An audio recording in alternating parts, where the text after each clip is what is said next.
भारत माता की इंकलाब, इंकलाब, इंकलाब।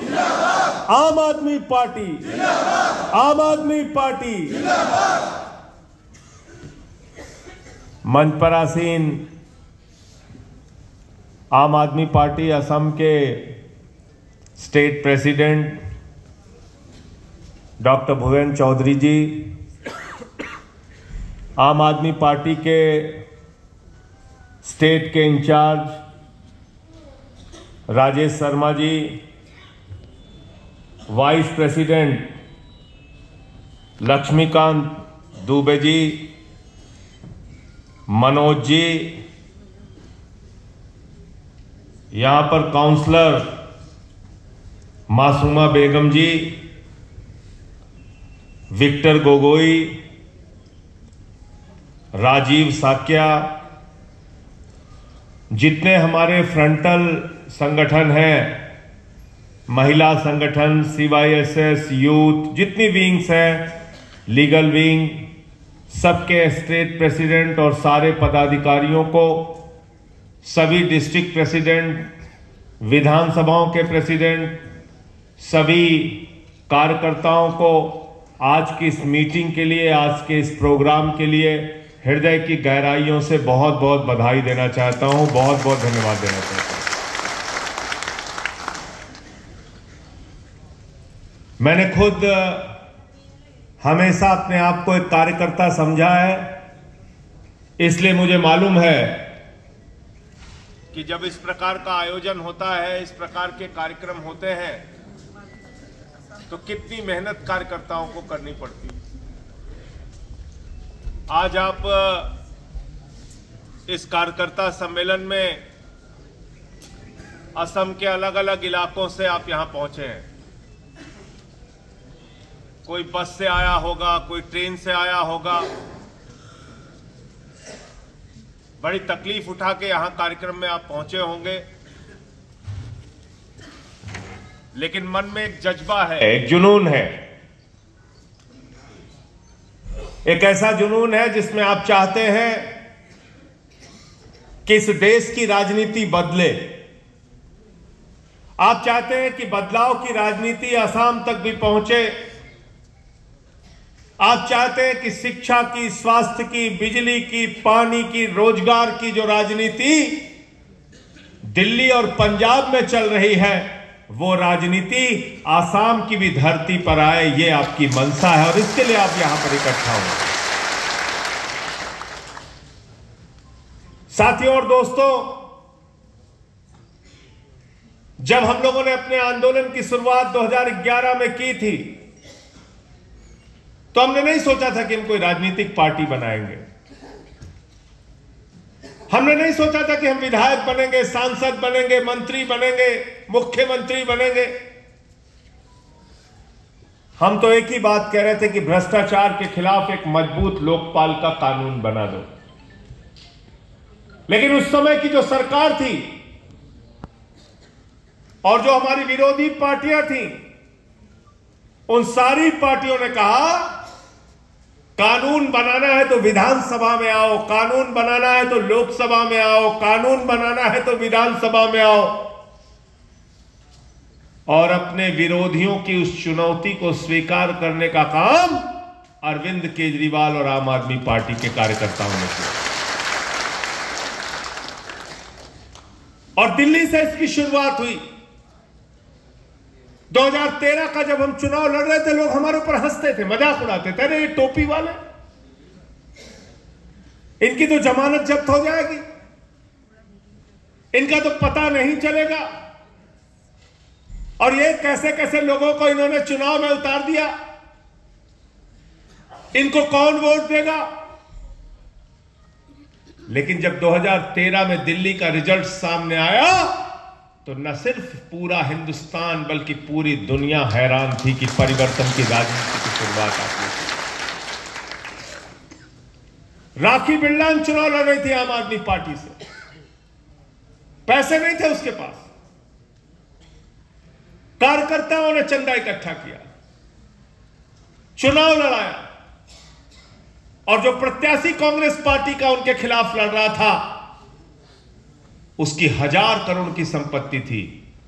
अपने इलाके में विधानसभा के चुनाव में गाना चलाता था, राजेश जी आपने तो सुना होगा, हम ही हैं यहां के राजकुमार, ये गाना चलता था, वो प्रचार ऐसे करता था। और दिल्ली की जनता ने राखी बिरला को पहला चुनाव 11,000 वोट से जिताया, दूसरा चुनाव 22,000 वोट से जिताया, तीसरा चुनाव फिर 25,000 वोटों से। अखिलेश त्रिपाठी वहां गए थे चुनाव लड़ने के लिए, नहीं गए थे तैयारी करने कि आईएएस बनेंगे, पीसीएस बनेंगे। संजीव झा गए थे वहां तैयारी करने। तमाम ये नौजवान साथी, ये कोई विधायक बनने नहीं गए थे, तो गए थे वहां आईएएस बनने के लिए, वहां पीसीएस बनने के लिए, तैयारी करने के लिए। लेकिन ये सारे लोग आंदोलन में आए, आंदोलन से पार्टी बनी तो चुनाव लड़े, और चुनाव लड़े तो इनके पास पैसे नहीं थे, साधन नहीं थे, संसाधन नहीं थे। जनता ने नोट भी दिया, जनता ने वोट भी दिया, इनको विधायक बनाया, मंत्री बनाया, चुनाव जीता। तो इसलिए मैं कहना चाहता हूं कि इसका नाम ही केजरीवाल जी ने रखा है, आम आदमी पार्टी। और जिस पार्टी के साथ इस देश का आम आदमी खड़ा हो जाता है, उसको फिर किसी को जरूरत नहीं है। इसलिए हम लोग नारा लगाते हैं, आम आदमी जिंदाबाद, आपकी जिंदाबाद। यह पार्टी आपकी है, आपने अपनी मेहनत से बनाई है, इसको अपने खून पसीने से बनाया, बहुत संघर्ष किया है, आंदोलन के कोख से निकली है यह पार्टी। और साथियों और दोस्तों, मैं आप सबको बधाई देना चाहता हूं, शुभकामनाएं देना चाहता हूं कि अरविंद केजरीवाल जी के नेतृत्व में 10 साल के अंदर राष्ट्रीय पार्टी बनने का गौरव आम आदमी पार्टी ने हासिल किया। बहुत तेजी के साथ विस्तार हुआ हमारा। 13 में जीते, फिर 2014 के चुनाव में हम लड़े, पूरे देश के अंदर हार गए चुनाव। बीजेपी कांग्रेस के लोगों ने कहा, अरे अब तो ये खत्म हो गई पार्टी, अब तो इनका कोई अस्तित्व नहीं है। 2015 का जब विधानसभा का चुनाव लड़े, हमारे कार्यकर्ता दिल्ली में प्रचार करने जाते थे, लोग दरवाजे बंद कर लेते थे, कहते थे वोट नहीं देना, एक बार जिता दिया, अब तुम लोग चले गए, अब जाओ यहां से। हमारे कार्यकर्ताओं ने जाकर बिजली की, पानी की, शिक्षा की, स्वास्थ्य की, इलाज की, अस्पताल की नीतियां समझाई लोगों को। और 2015 के अंदर 67 सीटें आम आदमी पार्टी की आई, 3 सीट बीजेपी वालों की आई, 3 सीट बीजेपी वालों की आई। कई बार मुझसे लोग कहते हैं, जब भाजपा वाले, कांग्रेस वाले जब एक दूसरे के आरोप आम आदमी पार्टी के ऊपर लगते हैं, कोई कहता है बीजेपी की बी टीम है, कोई कहता है कांग्रेस की बी टीम है, हम कहते हैं हम ना बी टीम है ना ए टीम है, हम तो इस देश के लोगों की नंबर 1 टीम है। और हमारे में तो आम आदमी लिखा हुआ है, हमारी तो शुरुआत ही डबल ए से होती है। होती है कि नहीं होती है बताओ? हम तो डबल ए वाली टीम है, आम आदमी पार्टी। तो जो लोग कहते हैं कि ये बीजेपी की बी टीम है, मैं उनसे कहता हूं, सबसे ज्यादा अगर भारतीय जनता पार्टी को किसी पार्टी ने धूल चटाने का काम किया है, बुरी तरीके से हराने का काम किया है, तो आम आदमी पार्टी ने किया है। गलत तो नहीं कह रहा हूं? 2014 में नरेंद्र मोदी जी देश का चुनाव जीत के आए थे, हरियाणा में चुनाव जीत गए, झारखंड में चुनाव जीत गए, महाराष्ट्र में चुनाव जीत गए, अहंकार से लबरेज थे। दिल्ली के अंदर पहुंचे तो उन्होंने कहा केजरीवाल तो आतंकवादी है, इसको वोट मत देना, केजरीवाल तो नक्सलवादी है, इसको वोट मत देना। दिल्ली की जनता को बुरा लगा। ऐसी भाषा नहीं बोलनी चाहिए प्रधानमंत्री को। लोग रोए, लोगों ने प्रतिज्ञा ली, प्रण किया कि जिसको तुम नक्सलवादी कह रहे हो उसको हम दिल्ली के मुख्यमंत्री की कुर्सी पर बैठाने का काम करेंगे। 67 सीटें दी और 3 सीट भारतीय जनता पार्टी की आई। उस चुनाव में लोग मजाक उड़ाते थे, कहते थे बीजेपी वालों को स्कूटर पार्टी बना दिया लोगों ने। स्कूटर पार्टी, बोले स्कूटर पार्टी क्या है? बोले तीन विधायक एक स्कूटर पे बैठ के चले जाओ। स्कूटर पार्टी बना दिया। 2020 का चुनाव हुआ। 20 के चुनाव में भारत के इतिहास में पहली बार ऐसा मौका आया होगा कि एक मुख्यमंत्री 5 साल अपने प्रदेश की जनता की सेवा करता है। शिक्षा पे, स्वास्थ्य पे, बिजली पे, पानी पे काम करता है। और 5 साल के बाद जब 2020 के चुनाव में अरविंद केजरीवाल जाते हैं तो ये नहीं कहते मुझे जाति के नाम पर वोट दे देना, ये नहीं कहते कि मुझे धर्म के नाम पर वोट दे देना, ये नहीं कहते कि मुझे नफरत के नाम पर वोट देना, ये नहीं कहते कि मुझे दंगे के नाम पर वोट दे देना, ये नहीं कहते कि मुझे फसाद के नाम पर वोट देना। अरविंद केजरीवाल कहते हैं 5 साल अगर तुम्हारे बच्चों को अच्छी शिक्षा दिया है, अच्छा इलाज दिया है, फ्री का पानी दिया है, तब वोट देना।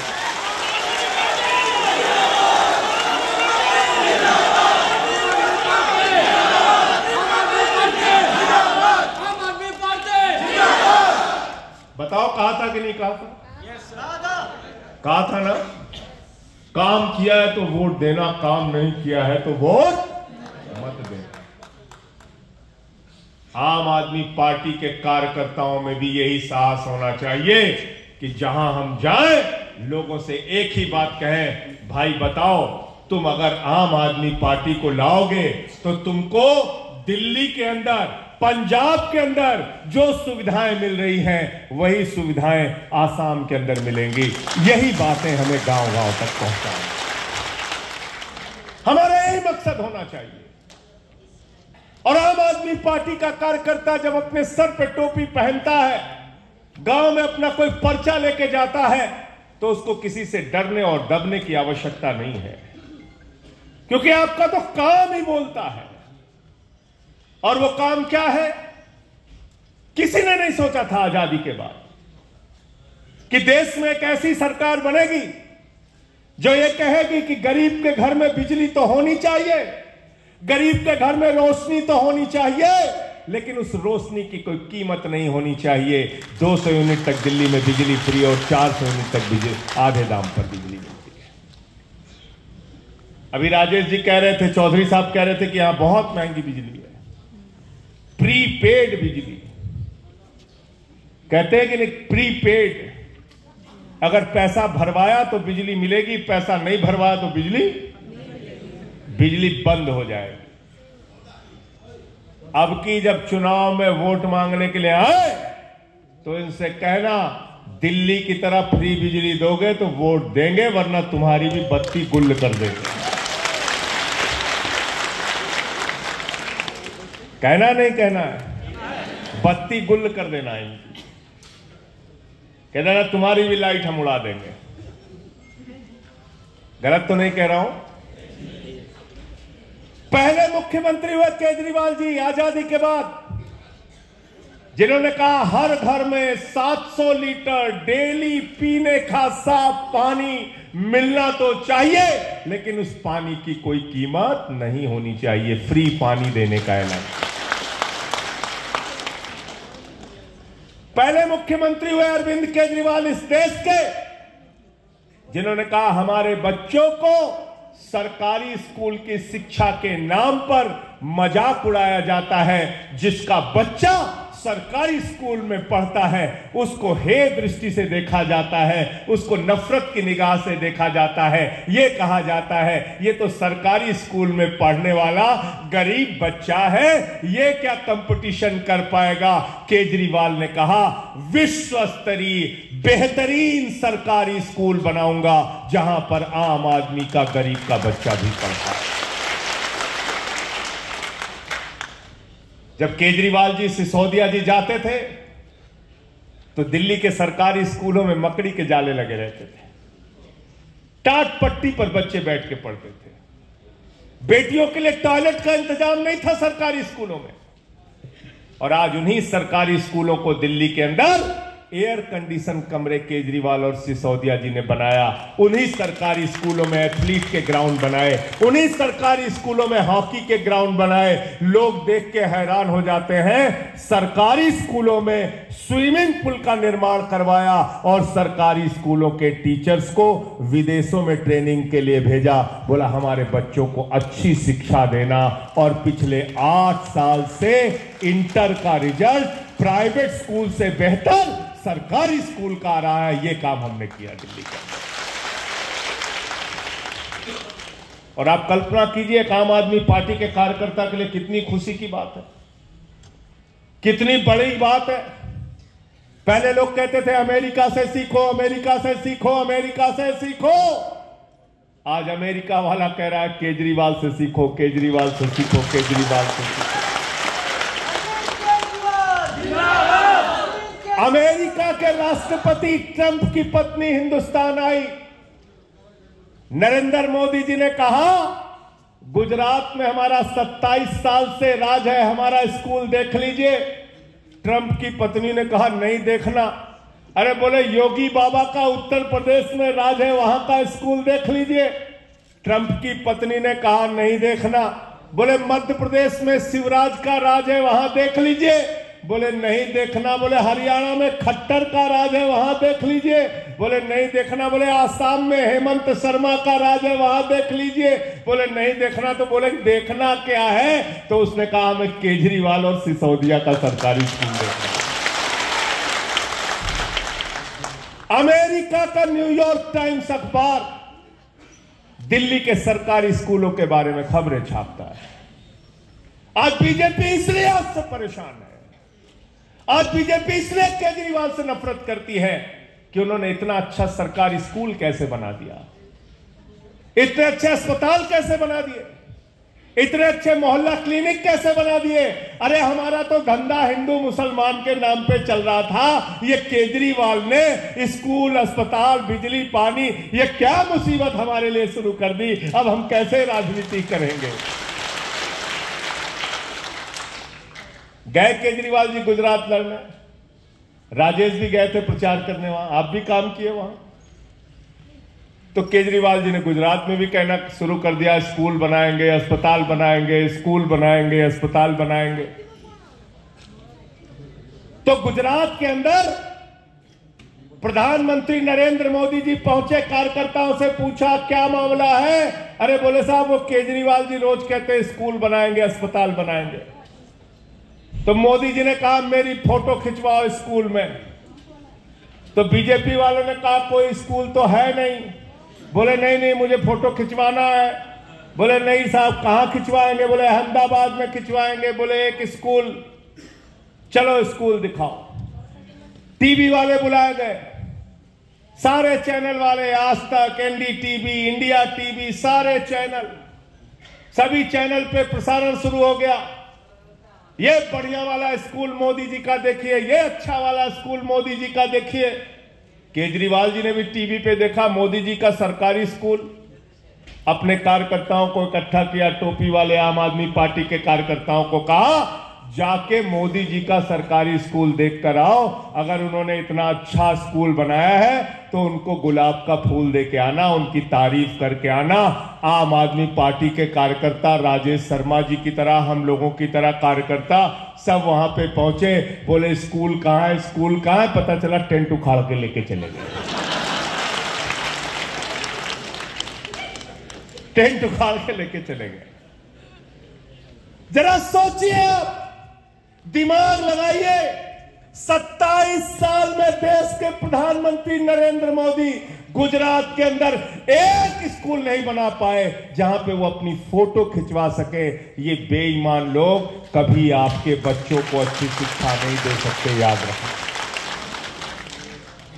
ये आपको लूट सकते हैं, भ्रष्टाचार कर सकते हैं, लेकिन कभी भी आपके बच्चों की पढ़ाई के लिए, शिक्षा के लिए काम नहीं कर सकते। दंगे करा सकते हैं, फसाद करा सकते हैं, झगड़े करा सकते हैं, नफरत फैला सकते हैं। दिल्ली के केजरीवाल जी ने बिजली फ्री किया, पानी फ्री किया, शिक्षा फ्री किया, मोहल्ला क्लिनिक का मॉडल बनाया, 200 तरह की जांच वहां पे फ्री होती है, अल्ट्रासाउंड फ्री होता है, दवाएं मुफ्त में मिलती है मोहल्ला क्लिनिक में। दिल्ली के बुजुर्गों के लिए तीर्थ यात्रा की योजना लागू की। दिल्ली के अंदर इस तकलीफ को आजादी के 75 साल के बाद अगर किसी ने समझा तो केजरीवाल ने समझा कि एक गरीब बाप जब अपनी बेटी को कॉलेज भेजता है और उसकी बेटी कहती है रास्ते का किराया दो, कॉलेज जाने के लिए 50 रुपए लगेंगे, अगर 3 बेटियां हैं तो 150 रुपए जब एक पिता को अपनी जेब से निकाल कर दिल्ली में देना पड़ता था तो उसकी आंख से आंसू आ जाते थे। सुबह उठता था तो अपनी जेब देखता था, अपनी बेटियों का चेहरा देखता था। इस तकलीफ को केजरीवाल जी ने समझा और कहा पूरे दिल्ली में माताओं, बहनों और बेटियों के लिए बस की यात्रा पूरी तरीके से शुरू। और इतना सारा काम करने के बाद भाजपा वालों ने कहा अरे भाई सब कुछ free free free free free free दिए जा रहे हो, तुम्हारे बजट का क्या होगा, तुम्हारा बजट तो बर्बाद हो जाएगा। यही बात तो कहते हैं ना बीजेपी कांग्रेस वाले, अरे सब कुछ फ्री नहीं दे सकते, बजट बर्बाद हो जाएगा, लुट जाओगे, इतना पैसा कहां से लाओगे। केजरीवाल ने वो भी करके दिखा दिया। पिछले 8 साल से दिल्ली का बजट देश में एकमात्र राज्य है जो मुनाफे का बजट है, घाटे का बजट। ये इतनी लंबी बात मैं आपसे इसलिए कर रहा हूं कि नरेंद्र मोदी जी की जो सरकार काम कर रही है वो अपने दोस्त के लिए काम कर रही है, अपने मित्रों के लिए काम कर रही है, अपने पूंजीपति साथियों के लिए काम कर रही है। संसद के अंदर सरकार ने जवाब दिया, लोकसभा राज्यसभा के अंदर इस देश की मोदी जी की सरकार ने जवाब दिया कि हमने अपने दोस्तों का, पूंजीपतियों का 13 लाख करोड़ रुपए माफ किया है। कितना माफ किया है? 13 लाख करोड़ रुपए। 13 लाख करोड़। जीरो लगाते लगाते थक जाओगे। आपका 13,000 बाकी होगा तो कॉलर पकड़ के हवालात में बंद कर देंगे। लेकिन 13 लाख करोड़ रुपए अपने दोस्तों का मोदी जी ने माफ किया।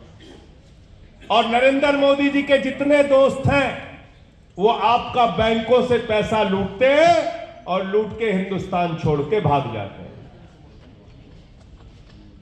नाम याद दिलाऊं आपको कि याद है? नीरव मोदी ने कितना लूटा? कितना लूटा? 20,000 करोड़।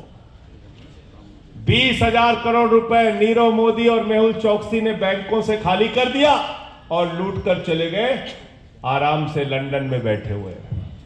ललित मोदी ने 3,000 करोड़ रुपए बैंकों का खाली कर दिया।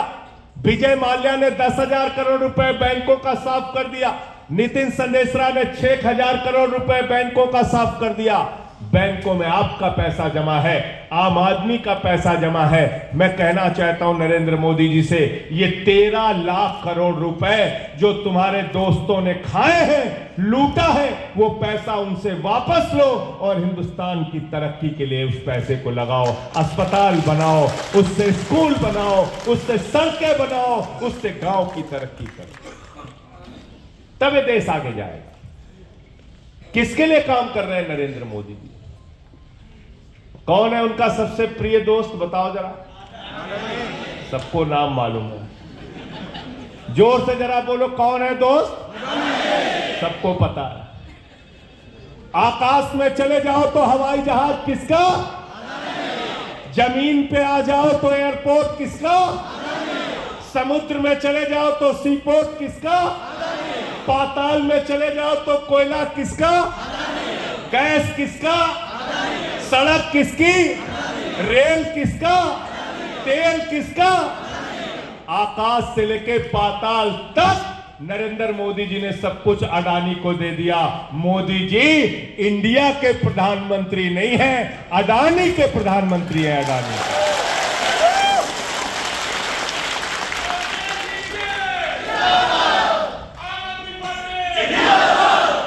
अडानी के प्रधानमंत्री अडानी के लिए काम कर रहे हैं, अडानी के लिए काम कर रहे हैं। आपका पैसा बैंक से भी लूट रहे हैं, आपके साथ भ्रष्टाचार भी कर रहे हैं। अभी बताया हमारे चौधरी साहब ने, बालू में घोटाला, हर एक चीज में सिंडिकेट चल रहा है, हर चीज में भ्रष्टाचार हो रहा है। आसाम के अंदर आपके साथ भ्रष्टाचार भी कर रहे हैं, बैंकों का भी पैसा लूट रहे हैं।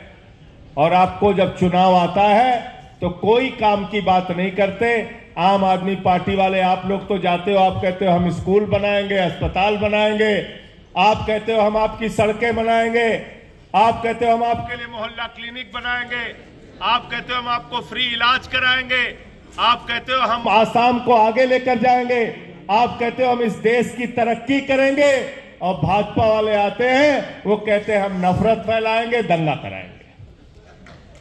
गलत तो नहीं कह रहा हूं? गलत तो नहीं कह रहा हूं? आप काम की बात करते हो और वो झगड़े की बात करते हैं। तो बताइए, आपके काम की राजनीति होनी चाहिए या झगड़ा फसाद की राजनीति होनी चाहिए? काम की राजनीति। तभी तो आसाम आगे जाएगा, तभी तो यह देश आगे जाएगा, तभी तो भारत माता की जय होगी। नरेंद्र मोदी जी कहते हैं भारत माता की जय, हम भारत की रेलवे बेचेंगे। कहते नहीं कहते हैं? भाजपा चिल्ला कहते हैं भारत माता की जय, हम कोल इंडिया बेचेंगे।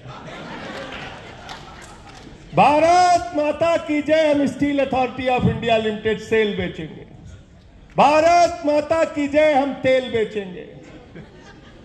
और केजरीवाल जी कहते हैं भारत माता की जय, हम आपके बच्चों के लिए अच्छा स्कूल बनवाएंगे, अस्पताल बनवाएंगे। भारत माता की संपत्तियों को बेचकर भारत माता की जय नहीं लगाई जाती, भारत माता की संपत्तियों को बढ़ाकर भारत माता की जय लगाई जाती है। गलत तो नहीं कह रहा हूं? देश बेचने वाले लोग वो भारत माता की जय लगाते हैं, बेईमानी करते हैं। तो राम मंदिर में भी इन लोगों ने चंदा खाया, मैंने उसका भी खुलासा किया था। 2 करोड़ की जमीन 5 मिनट में 18.5 करोड़ में भाजपाइयों ने खरीदी। मैंने पूरा कागज पकड़ा इनका, मैंने कहा ये क्या कर रहे हो? मैंने गाना गाया, मैंने कहा देखो है दीवानों, ऐसा काम ना करो और राम का नाम बदनाम ना करो। तो भाजपाइयों ने कहा संजय सिंह जी, राम राम जपना, पराया माल अपना।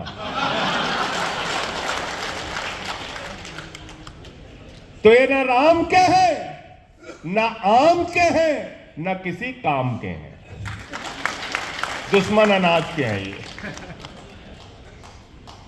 तो मैं इशारा कर रहा था कि आपके साथ कितनी बड़ी लूट हो रही है।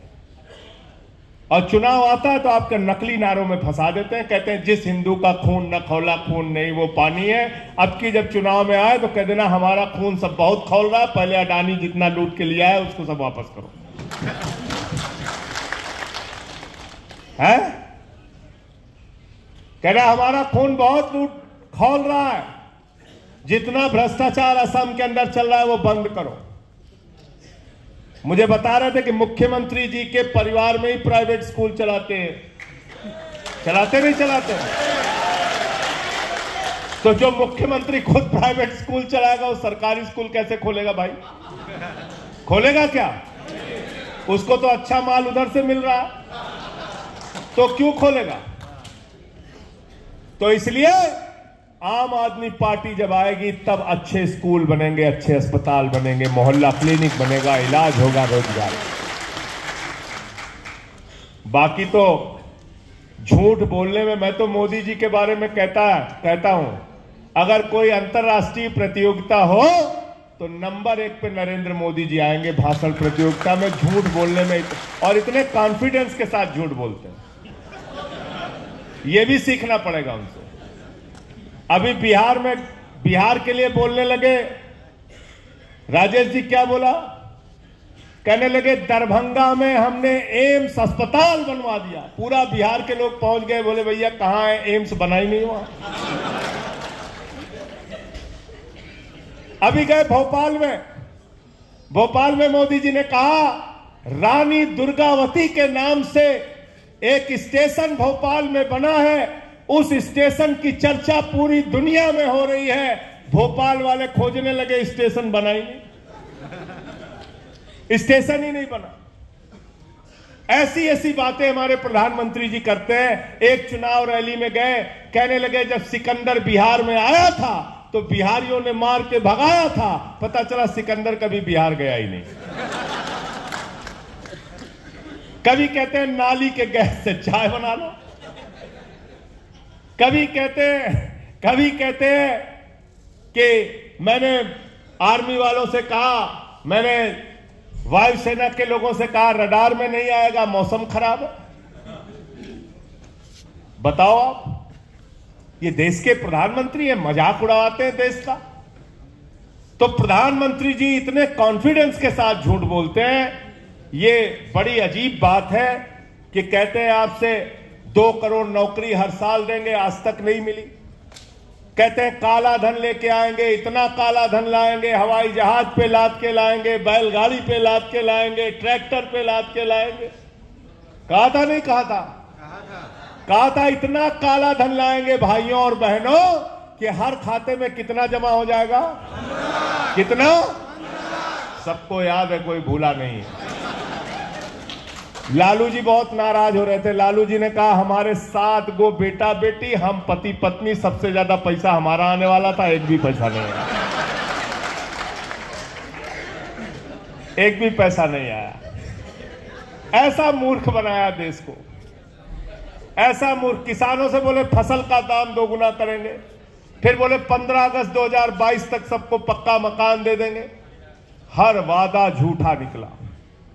तो नरेंद्र मोदी जी वादा करते हैं और वादा तोड़ देते हैं। वादा झूठा होता है क्योंकि वादा तो टूट जाता है, लेकिन केजरीवाल गारंटी देते हैं और गारंटी पूरी करके दिखाते हैं।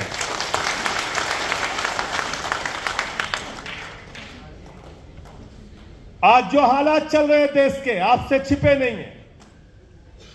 बस इस बातों को जो मैंने अभी आपके सामने बोला है, मौका लगे तो फिर से सुनिएगा इसको, और इन बातों को याद करके गांव-गांव में जाइए, पार्टी का संगठन बनाइए और लोगों को जोड़िए पार्टी के साथ और कहिए कि जिस सरकार ने हमको एक नहीं हर वादे पे धोखा दिया है, झूठ बोला है, उस पार्टी को हम लोग इस बार 2024 के अंदर हराने का काम करेंगे, इंडिया को जिताने का काम करेंगे।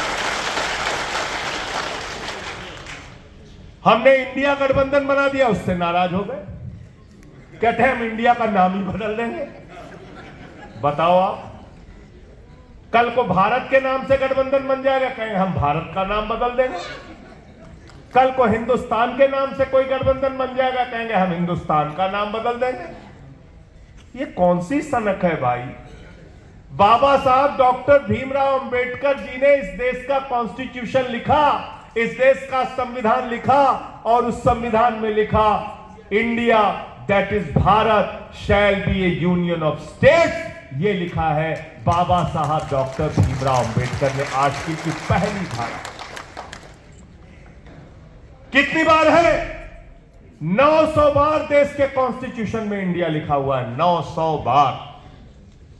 इसलिए मैं भाजपा के लोगों से कहना चाहता हूं, हमारे इंडिया का, हमारे भारत का, हमारे हिंदुस्तान का नाम बदलने की कोशिश मत करना। ये मुल्क तुम्हारे बाप का नहीं है, एक एक आम आदमी का है, 140 करोड़ लोगों का। आप नाम बदलोगे इस देश का। और इसलिए साथियों और दोस्तों, इनसे लड़ना होगा, इनसे संघर्ष करना होगा, इनकी असलियत लोगों को बतानी होगी कि यह सरकार आपके बच्चों के लिए नहीं चला रहे, यह सरकार आपको रोजगार देने के लिए नहीं चला रहे, यह सरकार आपको किसान के फसल का दाम देने के लिए नहीं चला रहे, यह सरकार महंगाई कम करने के लिए नहीं चला रहे, यह सरकार पूरे देश का संसाधन लूटकर अडानी को नीलाम करने के लिए चला रहे, अडानी को देने के लिए चला रहे। पूरी व्यवस्था, देश के सारे संसाधन एक ही आदमी को देने के लिए सरकार चला रही है। इसलिए आपको अपना संदेश गांव-गांव में पहुंचाना पड़ेगा।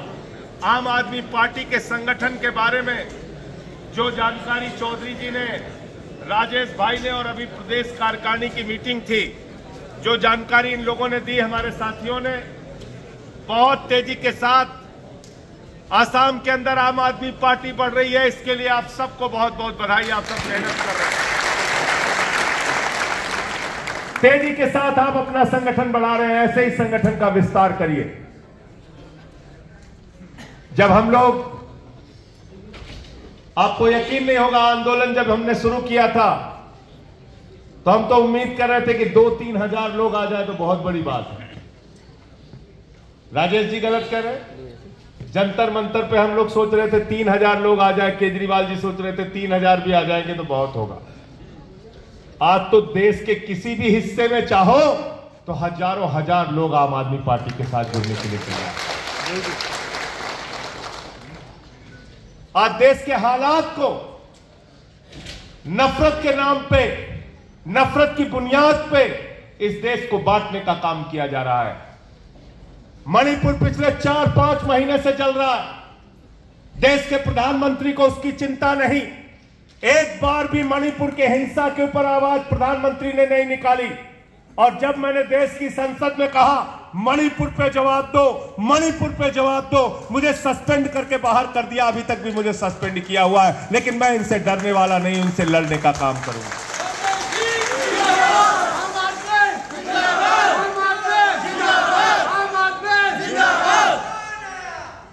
मणिपुर पे सवाल पूछूंगा तो सस्पेंड करके बाहर कर दोगे?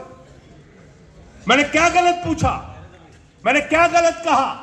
अगर महिलाओं के साथ गैंगरेप की घटनाएं हो रही हैं, अगर वहां धार्मिक स्थल तोड़े और जलाए जा रहे हैं, अगर लोगों के घर जलाए जा रहे हैं, हत्याएं हो रही हैं, तो आम आदमी पार्टी का एक एक कार्यकर्ता देश के प्रधानमंत्री से सवाल पूछेगा। हम सब सवाल पूछेंगे। हमको आप सस्पेंड करके हमारी आवाज को दबा नहीं सकते। दिल्ली से लगा हुआ नू का इलाका है, मेवात का इलाका, वहां झगड़े करा दिए, वहां दंगे फसाद करा दिए।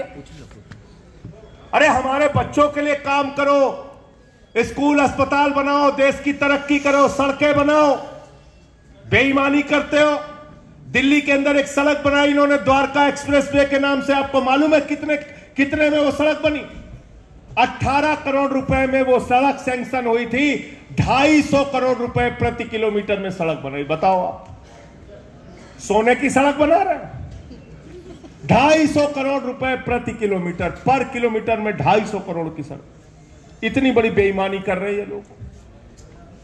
तो इसलिए 2024 में एनडीए वालों का बोरिया बिस्तर बांध के इनको वापस भेजना है। भेजना चाहते हो कि नहीं भेजना चाहते हो? भेजना चाहते हो।